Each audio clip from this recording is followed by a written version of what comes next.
Pemirsa, masih di kabar khusus kedatangan Paus Fransiskus. Hari ini rencananya Paus Fransiskus akan menemui langsung Presiden Joko Widodo di Istana Merdeka Jakarta. Nah, namun sebelum itu kami akan mengajak pemirsa untuk memantau bagaimana situasi terkini, yakni di Kedutaan Besar Vatikan, di mana ini rencananya Paus Fransiskus akan berangkat menuju ke Istana Merdeka dari Kedubes Vatikan. Dan sudah ada rekan kami Yunike Suwandi di sana yang akan mengabarkan langsung kepada para pemirsa. Yunike Suwandi, silakan dengan laporannya.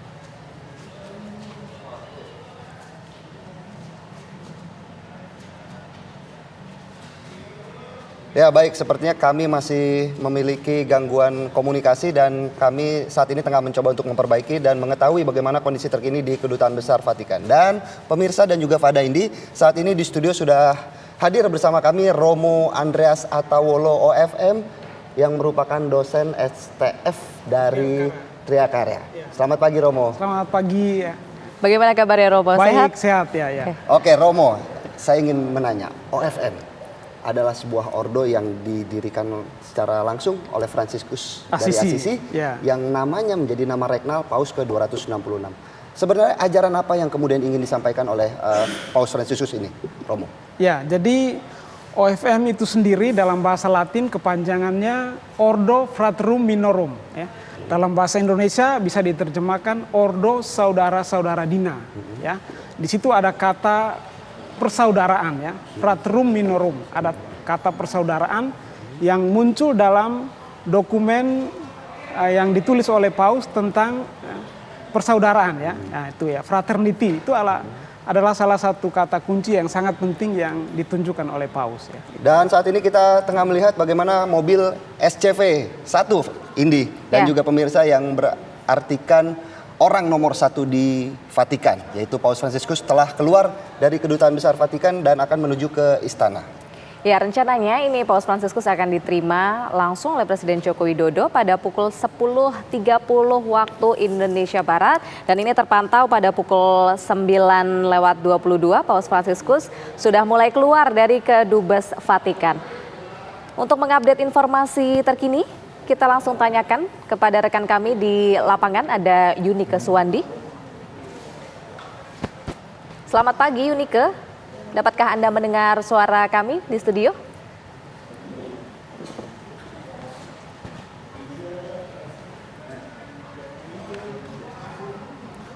Ya, sembari kita menunggu koneksi komunikasi dengan Yunike Suwandi di lapangan, kita juga bisa melihat pemirsa dari layar kaca. Ini memang sejumlah masyarakat nampak antusias ya, mengantarkan kendaraan Paus Fransiskus ini menuju ke Istana Merdeka Jakarta. Dan tampak pengamanan yang sepertinya tidak terlalu ketat ya, Fada Indi. Betul. Untuk Paus Fransiskus. Dan kalau kita kembali membahas bagaimana kesederhanaan yang ditampilkan oleh Paus Fransiskus, Romo Andreas bagaimana melihatnya? Nah, itu memang sesuatu yang sangat kelihatan jelas ya dari Paus Fransiskus, baik dia sebagai seorang pemimpin, orang nomor 1 dalam gereja Katolik, tetapi juga sebagai pemimpin yang menyuarakan suara kebenaran, suara moral bagi seluruh umat manusia. Dan itu kelihatan dari kesederhanaan yang dia tampilkan dalam kunjungan dia. Dia memilih mobil yang sederhana, menginap di Kedutaan Vatikan di tempat yang sederhana, tidak meminta fasilitas yang mewah. Itu suatu konsistensi antara ajaran dan tindakan dan hidupnya yang patut menjadi contoh bukan hanya bagi orang Katolik tetapi bagi semua kita sebagai manusia dalam kehidupan kita sekarang. Sebagai Romo yang berasal dari OFM juga ya Indi ya, apakah memang ajaran-ajaran ini yang diterapkan dalam keseharian Fransiskus Assisi? Romo? Ya betul sekali ya, jadi Fransiskus persis mengajarkan tentang hidup persaudaraan ya. Kalau saya memperlakukan orang lain sebagai saudara, juga makhluk yang lain sebagai saudara, kan saya tidak bisa menuntut banyak dari mereka ya, mengeksploitasi mereka, melakukan mereka sebagai objek ya, keinginan dan kemauan saya. Dengan demikian saya akan hidup bersaudara, saya hidup sederhana, saya tidak menuntut banyak hal. Karena kalau saya menuntut, saya akan juga ya menuntut ya, dari Anda, dari alam semesta, dari orang-orang yang bisa saya tuntut dengan kekuasaan saya. Apalagi seorang paus kan dia berkuasa, Betul. ya kan? Iya. Kepala negara Vatikan. Kepala negara, juga kepala gereja, sangat mungkin bagi dia untuk menuntut sesuatu yang mewah bagi dia. Tetapi itu tidak dia lakukan. Maka dalam arti itu dia menjadi contoh kesederhanaan ya bagi kita semua. Sebagai pemimpin memberikan contoh langsung ya Contoh, dengan betul perbuatan sekali, ya. yang tadi dibilang juga oleh Romo konsisten begitu. Jadi Betul, sejak lama memang Paus Fransiskus karakternya sederhana begitu ya Romo ya. Iya, jadi persis karena dia memilih nama Fransiskus Assisi itu karena dia tahu apa yang menjadi corak spiritualitas seorang Fransiskus Assisi. Apa itu sebenarnya maknanya, Romo? Persaudaraan ya gitu ya. Nah, itu yang ditunjukkan oleh Fransiskus dari Assisi ya. Maka dia mengambil nama itu sebagai suatu proyek bagi seluruh kepemimpinan dia ya. Suatu model bagi dia, dan juga itu yang dia tunjukkan dalam kepemimpinan dia sebagai kepala gereja dan juga ya figur moral bagi kita semua ya, bagi umat manusia ya. Nah, Romo Andreas, kita tahu nama Regnal Fransiskus pertama kali dipilih oleh Paus di Paus yang ke-266. Ya, ya. Sebagai perwakilan dari OFM sendiri, ketika mendengar bahwa nama Fransiskus Assisi diambil oleh Paus sebagai nama Regnal, seperti apa Romo Andreas? Ini sesuatu yang menarik ya, pilihan yang menarik dari seorang Paus Fransiskus ya. Kita tahu semua bahwa Paus Fransiskus itu berasal dari Ordo Yesuit. Ya. Oke. Dia bukan seorang Fransiskan ya, Betul. tetapi kemudian dia memilih nama ini ya. Tentu saja ya kita tahu bahwa dia sebagai seorang kardinal di Argentina juga sudah menghayati ya cara hidup yang sederhana, dan kemudian tentu tidak terlalu mengagetkan juga ketika dia memilih nama itu kan. Diceritakan bahwa dalam konklav ketika ia terpilih itu ada teman kardinal dia yang membisikkan kepada dia, kalau menjadi paus jangan lupa orang miskin ya. Nah, jadi itu sesuatu yang memberi inspirasi bagi dia, mendorong dia untuk kemudian memilih nama itu dengan suatu visi dan misi yang jelas ya. Membawa nama, tetapi di balik nama itu ya untuk memberikan ya seluruh ya inspirasi spiritual bagi gereja dan bagi dunia. Sekali lagi bukan hanya orang Katolik, tetapi bagi kita semua manusia ya. Manusia. Ya. Oke, Romo Andreas, ini OFM kan juga sempat menulis buku dengan judul Mengurai Pokok-Pokok Pikiran Paus Fransiskus. Sebenarnya poin-poin apa saja, Romo, yang dibawa oleh Paus Fransiskus? Ya, jadi itu buku yang kami tulis bersama ya, kumpulan artikel yang kami maksudkan untuk ya merumuskan kembali ya pesan-pesan yang khas dari Paus Fransiskus ya. Kalau kita melihat dokumen-dokumen yang ditulis oleh Paus, terutama dua ensiklik yang sangat penting ya, ensiklik Laudato Si dan ensiklik Fratelli Tutti ya. Laudato Si itu ensiklik yang memuat ajakan dia untuk mari kita semua memulihkan alam semesta yang rusak ya. Karena banyak eksploitasi alam yang menimbulkan krisis iklim. Sedangkan Fratelli Tutti itu ajakan untuk mari kita semua memperlakukan satu sama lain sebagai saudara. Terlepas dari agama, kultur, kebudayaan kita ya. Semua adalah saudara ya. Nah, menariknya juga adalah Romo Andreas bahwa Paus Fransiskus ini kerap melakukan perjalanan-perjalanan ke negara-negara yang justru didominasi oleh agama atau penganut Muslim. Artinya tidak agama Katolik yang menjadi dominasi di negara tersebut. Nah, sebagai pengajar teologi dogmatik, Romo Andreas melihat kegiatan Paus Fransiskus ini seperti apa? Ya, jelas di sana ya, terutama misi kemanusiaan dan misi dialog persaudaraan. Dialog persaudaraan. Dialog persaudaraan ya. Jadi itu berarti ya dia tidak membawa suatu ajaran dogmatis yang ketat ya bagi semua umat manusia. Tetapi yang disuarakan ialah nilai kemanusiaan kita semua sebagai manusia. Maka siapapun dia, apapun agamanya, mari kita berdialog ya, bersaudara satu sama lain, bekerja sama satu sama lain ya. Kalau kita menciptakan damai ya, cinta satu sama lain, damai satu sama lain, bersaudara satu sama lain juga dengan alam semesta ya, di sana kita menciptakan ya persaudaraan ya bagi kita semua ya. Oke, baik Romo. Kita akan melihat juga ini saat ini Paus Fransiskus masih dalam perjalanan menuju ke Istana Merdeka Jakarta. Nanti kami masih akan berbincang bersama dengan Romo Andreas ya Romo. Namun usai jeda pariwara berikut ini pemirsa kabar khusus akan segera kembali untuk Anda.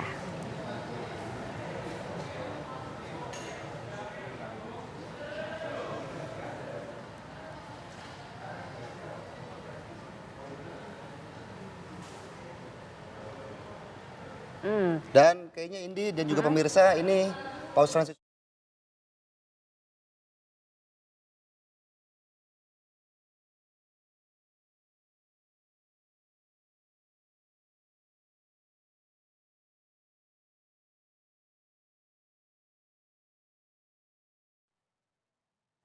Ya, seperti inilah suasana di luar Istana Merdeka Jakarta. Pemirsa, nampaknya rombongan dari Paus Fransiskus ini akan segera tiba di Istana Merdeka Jakarta. Karena rencananya ini pada pukul 9.30 ya, Philip ya, akan bertemu langsung dengan Presiden Joko Widodo. Tentunya sejumlah persiapan dari pihak istana sudah sangat matang ya. Matang seperti Sambutan ini ya, hangat berusaha diberikan kepada Paus Fransiskus oleh pihak istana, terutama oleh Presiden Joko Widodo, karena kita tahu ini adalah kunjungan Paus setelah 35 tahun. Dan kita lihat bagaimana ini mobil sudah memasuki Istana Negara ya, Indi ya. Mungkin kok bisa sedikit digambarkan ini di bagian mananya, Pak Ade, Indi? Ini nampaknya di sekitar Monumen Nasional atau di seberang dari Istana Merdeka Jakarta. Ya, sejumlah iring-iringan ini sudah mulai mendekat ya, artinya ke kawasan istana. Sudah sesaat lagi nih akan memasuki kawasan istana. Dan tadi kita juga sempat lihat sedikit dari layar kaca, ini ada sejumlah iring-iringan juga. Barisan ya. Barisan iring-iringan yang akan menyambut Paus Fransiskus tak jauh dari Istana Merdeka. Dan kalau kita bedah juga agenda dari Paus Fransiskus ini adalah bertemu dengan Presiden Joko Widodo, kemudian rencananya setelah pertemuan dengan Presiden, Paus Fransiskus akan bertemu dengan kalangan pemerintahan, korps diplomatik dan masyarakat di Istana Negara Jakarta. Kemudian nanti sore rencananya Paus Fransiskus juga akan melakukan pertemuan pribadi dengan Serikat Jesuit di Kedubes Vatikan yang dilanjutkan dengan pertemuan dengan para uskup, imam, diakon, pelaku hidup bakti, seminaris dan katekis di gereja katedral. Dan kita lihat ini dia Pak Indi dan pemirsa, mobil yang digunakan oleh Paus Fransiskus sudah disambut begitu ya dengan iringan dari Istana Negara, Indi. Iya, kita lihat ini mobil Paus sudah dijemput begitu ya oleh pihak istana untuk menuju masuk ke dalam Istana Merdeka. Ini ada iring-iringan kebudayaan warga Kalimantan Indonesia ini yang paling depan. Mengenakan pakaian adat, beragam pakaian adat. Nah, sembari kita melihat perkembangan perjalanan Paus ini masuk ke dalam Istana Merdeka, kita akan kembali menyapa Romo Andreas ya. Romo, ini kan sesaat lagi akan ada pertemuan antara Paus Fransiskus dan juga Presiden Joko Widodo. Sebenarnya makna dari pertemuan kedua kepala negara ini seperti apa, Romo? Ya, ini tentu menarik ya, bahwa Paus sebagai kepala gereja Katolik dalam hal ini, tapi juga sekaligus sebagai kepala negara, ya, kepala negara Vatikan, sangat wajar ya bertemu dengan kepala negara. Tentu saja Paus sebagai kepala negara Vatikan biasanya khas dengan perjumpaan untuk juga menyampaikan pesan damai, kasih ya. Ikatan antara dua negara ini ya yang sangat penting ya, dan tentu saja dengan pertemuan itu memberi juga ya kontribusi pesan damai dan persaudaraan bagi dunia ya gitu ya. Romo Andreas sebagai salah satu sosok yang juga belajar teologi dogmatik di Universitas Kepausan Antoni Anum Roma, ya, langsung betul, di Roma. Ya. Kita lihat saat ini Paus Fransiskus tidak ada pengamanan yang begitu ekstra. Begitu dekat dengan masyarakat. Apakah hal tersebut juga kerap dilakukan oleh Paus Fransiskus ketika berada di Vatikan Roma? Ya, Paus Fransiskus ini dekat dengan umat ya. Jadi dia sosok pemimpin yang ingin supaya ya tindakan pelayanan dia itu menjangkau umat ya. Kalau dalam istilah dia itu ya menjadi gereja yang miskin untuk orang miskin begitu ya. Nah, jadi dia ingin supaya ya benar-benar melakukan pelayanan untuk orang-orang miskin ya. Maka dia tidak terlalu ketat dalam pengamanan. Dalam arti ya saya kira dia tidak punya musuh ya. Dia orang yang membawa damai ya. Jadi meskipun ada orang yang berbeda pandangan dengan dia mungkin ya, tetapi dia tahu bahwa dia membawa suara damai, cinta kasih, kebenaran ya. Maka ya, dia tidak takut dalam arti itu ya. Dia dekat dengan semua orang, dia menyapa semua orang sebagai saudara ya. Apakah justru ini permintaan dari Paus Fransiskus sendiri supaya tidak ada pengamanan ekstra seperti itu, Romo?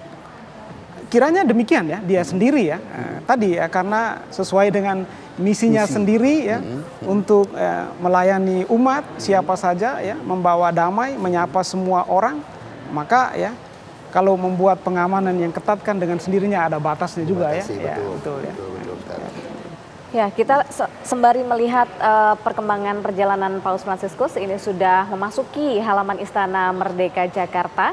Masih berada di dalam mobil SCV 1 ini ya Philip ya, yang artinya ini adalah orang nomor satu di Vatikan. Dan akan segera menemui orang nomor 1 di Indonesia, yakni Presiden Joko Widodo. Nah, kembali ke Romo Andreas. Romo, ini kalau dilihat antara Indonesia dan juga Vatikan, sebenarnya isu-isu global apa sih yang kira-kira antara Indonesia dan juga Vatikan ini bisa satu frekuensi dan mungkin akan dibahas begitu antara Paus Fransiskus dengan Presiden Joko Widodo. Kira-kira apa ini Romo Andreas? Ini sebenarnya menarik bagi kita di Indonesia ya. Kita adalah negara yang plural, kita memiliki beragam budaya, agama, bahasa, dan saya yakin bahwa dunia termasuk seorang pemimpin seperti Paus melihat kekayaan yang kita miliki. Maka kunjungan dia juga untuk memberikan dukungan bahwa kalau kita dapat menggunakan keberagaman yang kita miliki di Indonesia ini dengan baik ya, untuk misi dialog antar agama, untuk kemanusiaan. Juga saya kira dunia melihat bahwa Indonesia itu memiliki kekayaan bumi ya, termasuk ya daerah hijau untuk dunia. Nah, maka kalau seruan Paus pada ensiklik Laudato Si untuk memulihkan kembali dunia kita yang sudah ya rusak ya, ancaman karena ya krisis iklim yang sifatnya global, Indonesia kiranya menjadi suatu harapan ya untuk mempertahankan keharmonisan dunia kita, ibu bumi kita ya, istilah Paus Fransiskus sendiri. Jadi bertemu dengan pemimpin orang nomor 1 Indonesia tentu dengan misi tadi ya, damai, memulihkan persaudaraan, dialog ya semesta ya. Gitu ya. Dan kita lihat sama-sama di layar kaca pemirsa bagaimana Presiden terpilih Prabowo Subianto sudah ada dalam barisan untuk menyambut kedatangan Paus Fransiskus di Istana Negara. Ya, selain Prabowo Subianto, kita juga tadi melihat ya di layar ada jajaran menteri dari Kabinet Indonesia Maju, ada Menteri Luar Negeri Retno Marsudi, kemudian juga ada Menteri Sekretaris Negara Pratikno, dan ini dia warga Indonesia, anak-anak begitu ramai ya. Menyambut kedatangan Paus Fransiskus, terasa hangat ya memang penyambutan dari Presiden Joko Widodo. Ini jarang-jarang loh ini warga begitu. Negara. Dan seperti biasa juga Indi, bagaimana Paus Fransiskus membuka kaca untuk melambaikan tangan dari perjalanannya dari Kedubes Vatikan menuju ke Istana Negara, tidak tertutup kacanya. Dan ini bagaimana kita bisa melihat seperti kata Romo Andreas, kedekatan. Jangan sampai ada sekat antara Paus Fransiskus dengan masyarakat, dan inilah yang ditunjukkan oleh Paus Fransiskus, kesederhanaan dan persaudaraan. Bahkan kondisi seperti ini juga sudah dilakukan oleh Paus Fransiskus sejak turun dari pesawat ya. Betul. Dari pesawat komersil kemarin di Bandara Soekarno-Hatta juga Paus Fransiskus ini terlihat memang tidak menutup jendela kaca. Betul. Dan duduknya juga di bagian depan atau di sebelah dari pengemudi langsung ya. Langsung, begitu. Dan Romo Andreas, kalau kita kemudian melihat lagi background dari Paus Fransiskus ini adalah satu-satunya Paus yang kemudian mendukung konflik di Palestina. Apakah ada kemungkinan pertemuan Paus Fransiskus dengan Presiden Joko Widodo untuk membahas ini? Yang jelas seorang Paus Fransiskus pasti memikirkan tentang damai, ya, tentang damai, tentang ya dia berkali-kali mengkritik perang ya, menyerukan damai. Dalam banyak wawancara dia selalu mengecam industri senjata ya. Karena bagi dia itu masalah yang besar di balik ya konflik-konflik peperangan ya yang muncul misalnya di Timur Tengah ya. Dan kita tahu dalam setiap ya khotbah yang dia berikan, audiensi yang dia katakan ya selalu menyerukan itu ya, berdamai. Karena perang itu bukan solusi ya untuk relasi antara manusia ya. Perang akan menimbulkan perang yang baru. Konflik akan menimbulkan konflik yang baru ya. Maka jalan yang dipilih ialah jalan perdamaian dan itu yang selalu diserukan oleh seorang Paus Fransiskus ya. Iya, baik. Kita kembali akan memantau bagaimana kondisi terkini di Istana Merdeka Jakarta. Ini dia Paus Fransiskus, pintu mobilnya sudah mulai dibukakan oleh pihak keamanan setempat ini. Dan nampaknya Paus Fransiskus akan segera keluar dari mobil, pemirsa. Menurut jadwal, ini memang pagi ini Paus Fransiskus akan langsung menemui Presiden Joko Widodo di Istana Merdeka.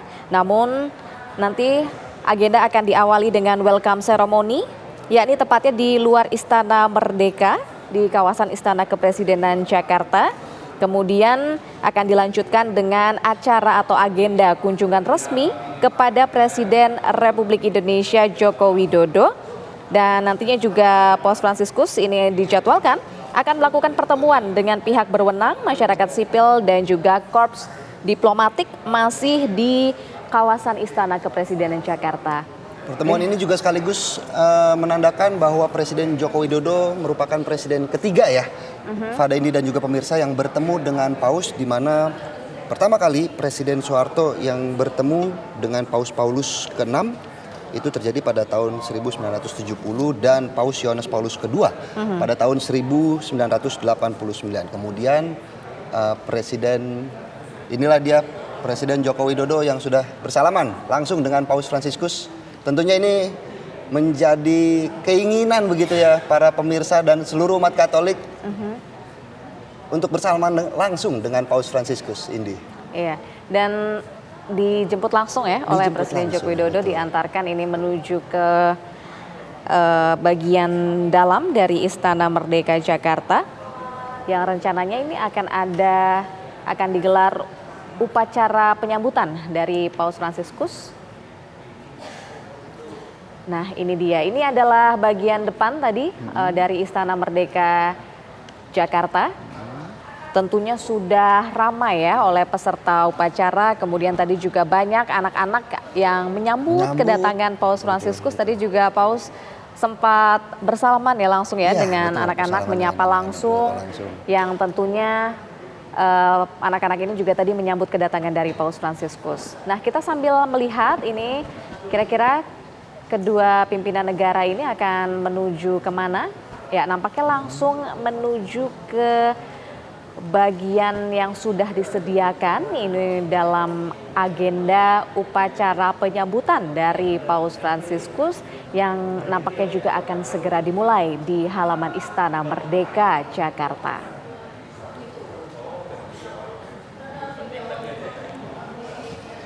Ini tayangan yang sangat jarang kita lihat, bagaimana pertemuan kedua negara, kepala negara begitu, Fada Indi ya, dan juga pemirsa, tanpa adanya pengamanan yang begitu ekstrim. Betul. Nah Indonesia ini kan memang menjadi negara ke-66 ya, Philip, yang dikunjungi oleh Paus Fransiskus sejak masa kepausannya yang dimulai tahun 2013. Dan nampaknya ini upacara akan segera dimulai. Kami akan ajak Anda pemirsa menuju ke Istana Merdeka.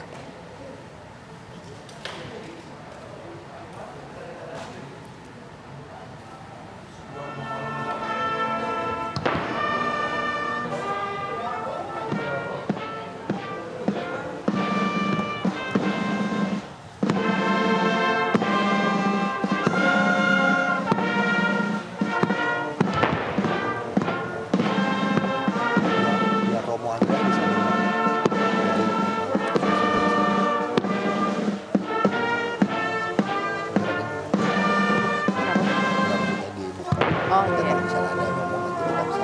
Iya.